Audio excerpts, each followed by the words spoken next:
Shalom Bapak Ibu, Saudara-saudari yang dikasihi oleh Tuhan. Senang bisa kembali bersama berjumpa. Saya berdoa, saya berharap semua dalam keadaan sehat, dalam keadaan baik. Dan kita bersyukur kalau pada saat ini Tuhan memberi kita kesempatan untuk bersama boleh berdoa, membaca dan merenungkan kebenaran firman Tuhan. Mari, sebelum kita bersama membuka, membaca, merenungkan firman Tuhan, kita terlebih dahulu berdoa. Tuhan yang Maha Baik, Tuhan yang penuh kasih, kami sungguh bersyukur untuk kesehatan yang Tuhan berikan, juga kesempatan sehingga saat ini kami boleh bersama-sama kembali berjumpa, meski belum bisa bertatap muka, tetapi kami boleh bersama-sama berdoa, membaca dan merenungkan kebenaran firman Tuhan. Kami percaya Tuhan bersama dengan kami dimanapun kami berada, berkarya di dalam hati kami, dan firman yang kami akan bersama merenungkan, biarlah ini boleh tertanam di dalam hati kami dan mengubah hidup kami. Terima kasih ya Tuhan. Doa ini kami panjatkan hanya di dalam nama Tuhan Yesus Kristus. Amin. Saudara yang kasih Tuhan, saat ini saya mengajak kita bersama membuka Kitab Pengkhotbah pasal 9, Kitab Pengkhotbah pasal yang ke-9 ayat yang ke-10. Pengkhotbah 9 ayat yang ke-10 tertulis demikian. Segala sesuatu yang dijumpai tanganmu untuk dikerjakan, kerjakanlah itu sekuat tenaga. Karena tak ada pekerjaan, pertimbangan, pengetahuan dan hikmat dalam dunia orang mati kemanapun engkau akan pergi. Saya akan mengulangi sekali lagi bagian pertama dari ayat ini. Segala sesuatu yang dijumpai tanganmu untuk dikerjakan, kerjakanlah itu sekuat tenaga. Sampai semenjauh bacaan kita pada saat ini. Saudara sekalian, sekitar tahun 2012-an, sebuah lembaga bernama Food Network UK, United Kingdom, yang berasal dari Inggris, mengadakan sebuah survei terhadap kurang lebih 2.000 pria Inggris. Dan setiap responden yang mengikuti survei itu diminta untuk memilih apakah mereka lebih menyukai masakan dari pasangan mereka, baik itu istri atau pacar, atau mereka lebih menyukai masakan dari ibu mereka. Nah, ketika setiap responden diminta untuk menjawab, menarik, dari hasil survei itu ditemukan lebih dari 50% responden memilih masakan ibu lebih dari masakan pasangan mereka. Bahkan, 1 dari 4 responden mengatakan bahwa mereka suka menyelinap keluar tanpa memberitahu pasangannya, sekedar untuk makan malam bersama dengan ibu mereka.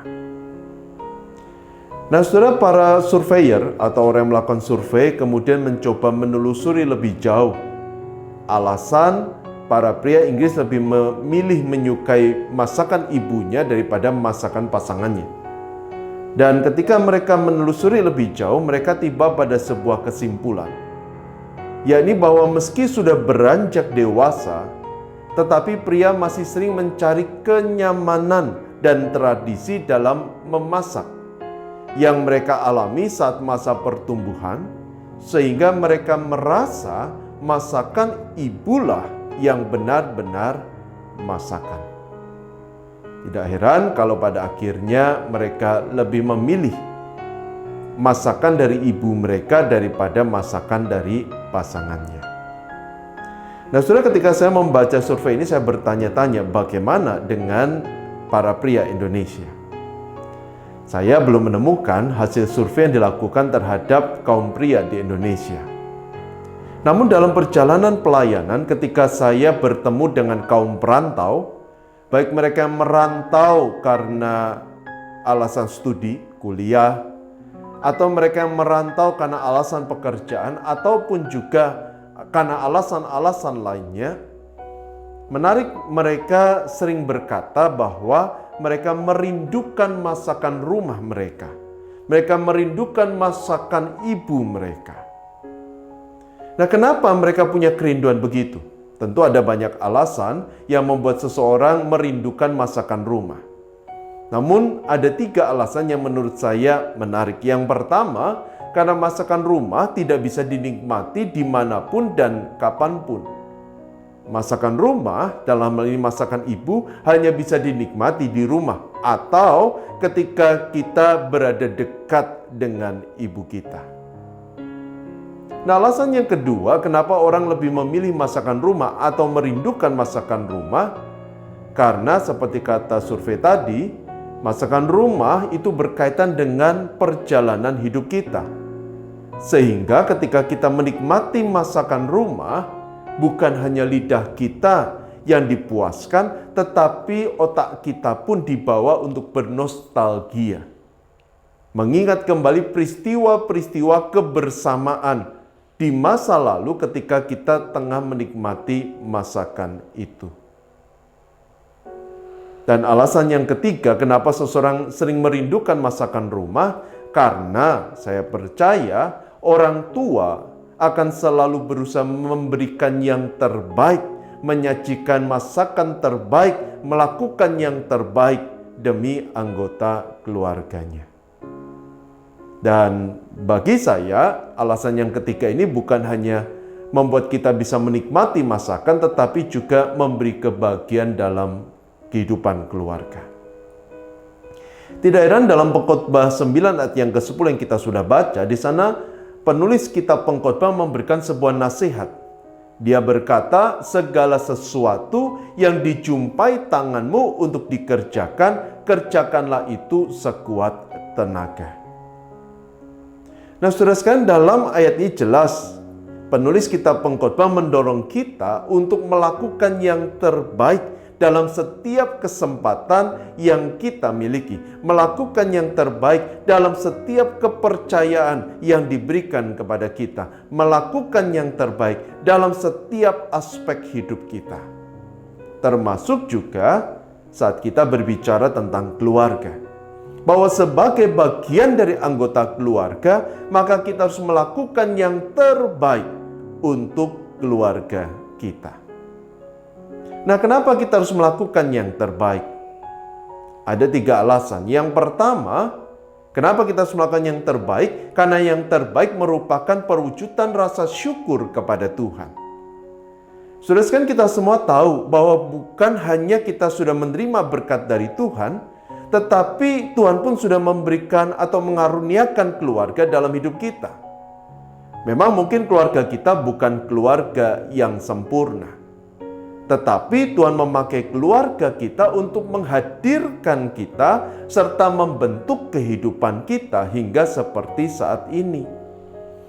Karena itu kalau kita mengakui bahwa keluarga adalah karunia dari Tuhan, maka sudah seharusnya kita mensyukuri anugerah Tuhan itu dengan memberikan yang terbaik bagi keluarga kita.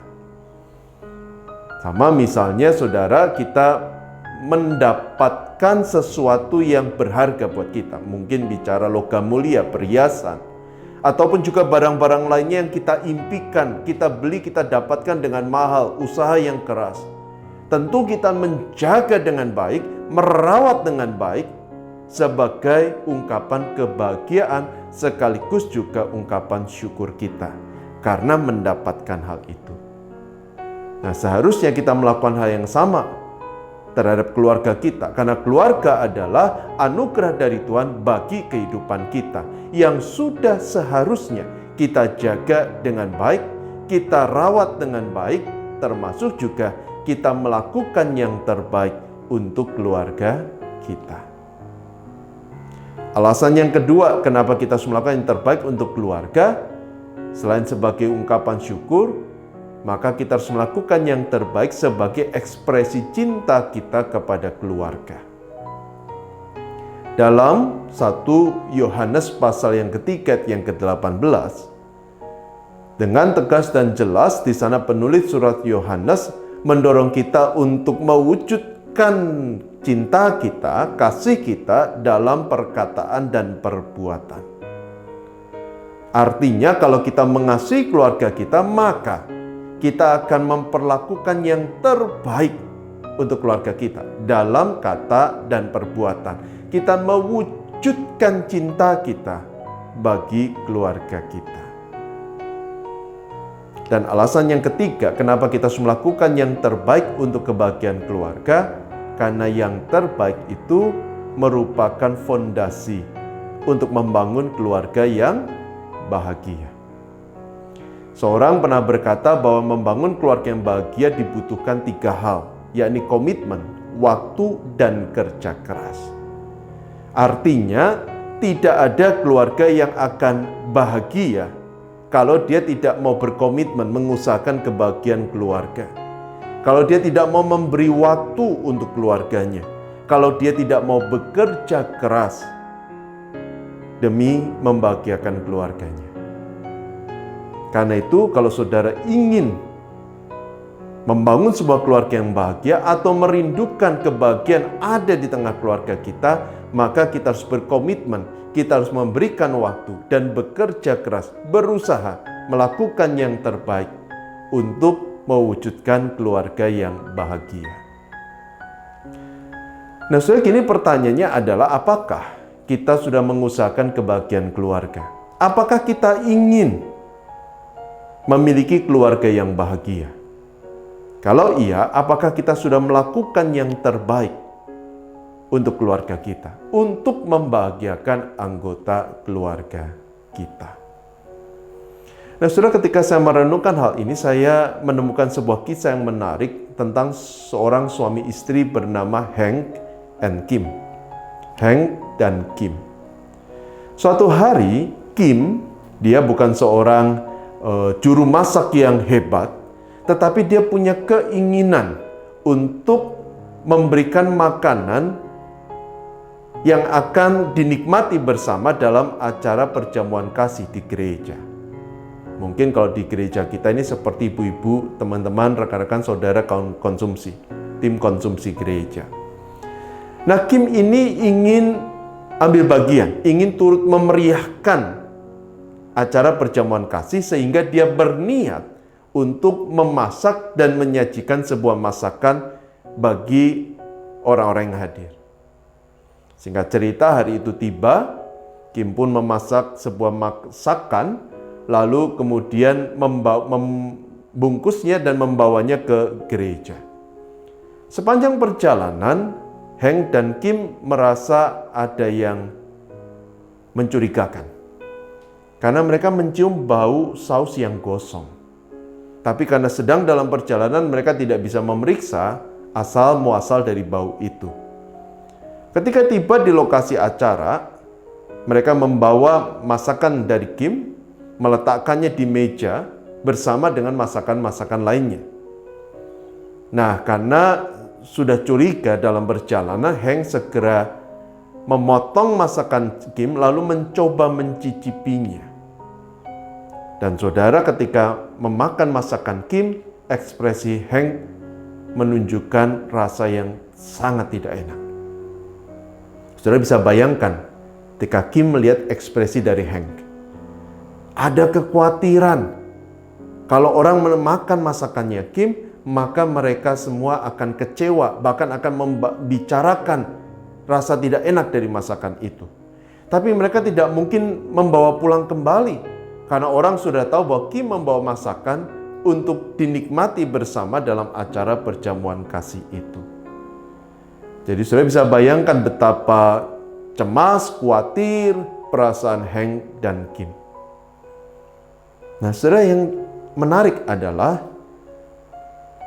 segera Hank mengambil masakan Kim itu, lalu kemudian berteriak di kerumunan para peserta acara dan berkata, "Masakan ini sangat luar biasa enak. dan aku tidak akan mengizinkan siapapun menikmatinya. Lalu Hank pergi ke pojokan ruangan dan dia menikmati masakan Kim seorang diri. Saudara sekalian, apa yang dilakukan Hank pada waktu itu merupakan salah satu peristiwa dari sekian banyak peristiwa di mana Hank melakukan yang terbaik untuk membahagiakan Kim.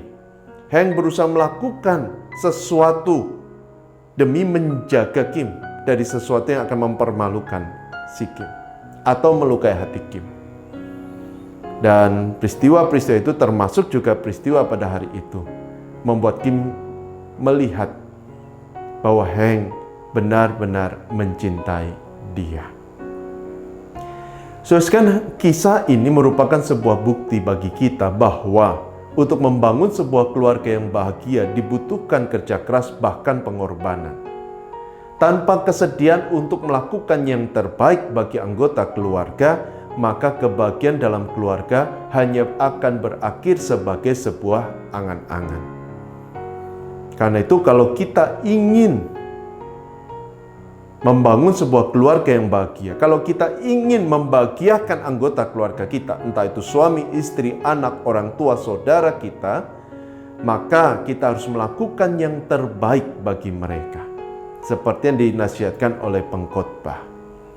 Dan bukan hanya melakukan yang terbaik, tetapi melakukan yang terbaik sekarang juga. Pengkhotbah 9 ayat 10 berkata, lakukan yang terbaik karena nanti setelah kematian kita tidak akan bisa melakukan yang terbaik itu. Artinya kita punya hidup saat ini, kita punya hidup sekarang ini, kita punya kesempatan itu. Karena itu jangan tunda-tunda. Lakukan yang terbaik setiap waktu, setiap saat untuk kebahagiaan keluarga kita. Lakukan itu secara terus-menerus sampai akhir hidup kita. Maka niscaya keluarga kita akan hidup bahagia. Kini pertanyaannya adalah apakah kita mau melakukan yang terbaik untuk keluarga kita? Hari ini dalam kegiatan 40 hari bersama Tuhan, dalam rangkaian masa Prapaskah kita diajak untuk merancang dan memberikan sebuah kejutan kecil. Kejutan tidak selalu bicara tentang hadiah. Kejutan bisa bicara tentang perhatian, sesuatu yang selama ini tidak pernah kita lakukan bagi anggota keluarga kita. Tapi mari kita melakukannya, paling tidak hari ini. Tetapi tentu harapannya di hari-hari ke depan kita terus melakukannya. Tapi mari kita melakukan sesuatu untuk membahagiakan anggota keluarga kita. Dan kiranya ini menjadi titik awal untuk kita lakukan terus-menerus ke depan, sehingga sungguh kita semua bisa hidup bahagia bersama dengan keluarga kita. Amin. Mari kita menundukkan kepala dan berdoa. Tuhan, terima kasih untuk firman yang boleh kami renungkan bersama, dan saat ini kami bersehati ingin berdoa untuk keluarga kami. Tolong jagai, lindungi keluarga kami, jauhkan dari segala yang buruk dan berikan yang baik.